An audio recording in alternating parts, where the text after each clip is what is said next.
İyunun 9-da gözlənilən hava proqnozu açıqlanıb. Bu barədə Lent Azra Milli Hidrometeorologiya Xidmətindən xəbər verilib. Bakıda hava küləkli olacaq. Sabah Bakıda və Abşeron yarımadasında hava şəraitinin əsasən yağmursuz keçəcəyi gözlənilir. Şimal-qərb küləyi gündüz şimal-şərq küləyi ilə əvəz olunacaq. Havanın temperaturu gecə 19-22 isti, gündüz 28-33 isti olacaq. Atmosfer təzyiqi 761 mm civə sütunu olacaq.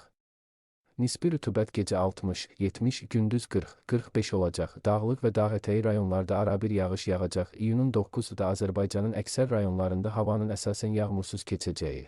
Lakin gündüzdən bəzi dağlıq və dağətəyi rayonlarda arabir yağış yağacağı. Şimşək çaxacağı gözlənilir. Ayrı-ayrı yerlərdə qısa müddətli leysan xarakterli olacağı, dolu düşəcəyi ehtimalı var. Gecə və səhər bəzi dağlıq ərazilərdə zəif duman olacaq. Şərq küləyi əsəcək. Havanın temperaturu gecə 17-21 isti, gündüz 28-33 isti, dağlarda gecə 5-10 isti, gündüz 13-18 isti olacaq.